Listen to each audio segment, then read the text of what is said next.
షరతులు లేకుండా రుణమాఫీ చేయాలని, తెల్ల రేషన్ కార్డు నిబంధనను తొలగించాలని డిమాండ్ చేస్తూ ఖమ్మం నగరంలోని సమీకృత కలెక్టరేట్ కార్యాలయం ముందు సిపిఐ సిపిఎం ధర్నా నిర్వహించారు. తెలంగాణ ప్రభుత్వం రైతు రుణమాఫీ 3 విడతల్లో చేసినా ఇప్పటికీ అనేక మంది రైతులకు రుణమాఫీ కాలేదన్నారు. ఇక రైతులకు రుణమాఫీ చేయడంలో ప్రభుత్వం విఫలమైందన్నారు.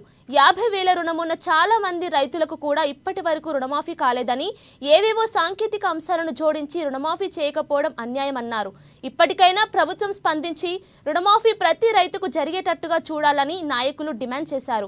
ఇక కలెక్టర్ కార్యాలయంలో అధికారుల రివ్యూ అనంతరం బయటకు వస్తున్న తుమ్మల నాగేశ్వరరావు ధర్నా చేస్తున్న రైతుల వద్దకు వెళ్లి రైతులకు, రైతు సంఘ నాయకులకు వివరణ ఇచ్చారు. ఇక ప్రతి రైతుకి రుణమాఫీ జరిగేటట్టు ప్రభుత్వం చర్యలు తీసుకుంటుందని తెలిపారు. ఇక రుణమాఫీ కాని రైతులకు నేరుగా వారి ఇంటి వద్దకే వెళ్లి రుణాలు రైతులకు అందేలా చర్యలు చేపడతామని మంత్రి తుమ్మల స్పష్టం చేశారు.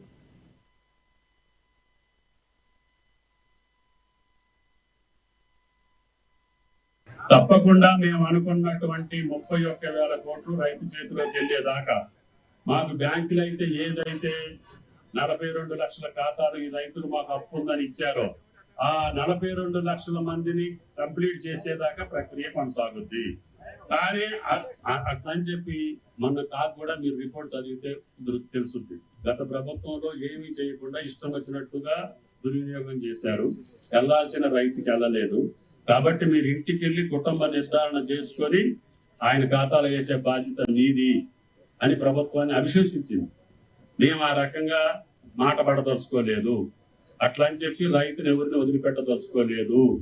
కాబట్టి దయచేసి రైతు సంఘాలు కావచ్చు, రైతులు కావచ్చు, మేము ఏదైతే బ్యాంకులు మాకు ఏదైతే లిస్ట్ ఇచ్చిందో 5 సంవత్సరాల్లో పంట రుణం ఉన్నటువంటి రైతుల యొక్క ఖాతాలు ఏదైతే మాకు ఇచ్చిందో అన్నిటికీ ప్రభుత్వం ద్వారా 2 లక్షల రూపాయలు ప్రతి ఖాతాలో వేయించే బాధ్యత ఈ ప్రభుత్వాన్ని అని చెప్పి పదే చెప్తున్నాను. కానీ ప్రక్రియ మధ్యలోనే ఉంది. ఇప్పుడు 18,000 కోట్లే డిస్పర్స్ అయింది. ఇంకా దగ్గరికి 12,000 కోట్లు రైతుల ఖాతాల్లోకి వెళ్ళాలి. వెళ్ళక ముందే ఈ రకమైనటువంటి కార్యక్రమాలు మీ యొక్క అవగాహన కోసం, రైతుల యొక్క ఆందోళన కోసం చేస్తుండొచ్చు. రైతులు ఎవరు కూడా ఆందోళన చెందొద్దు.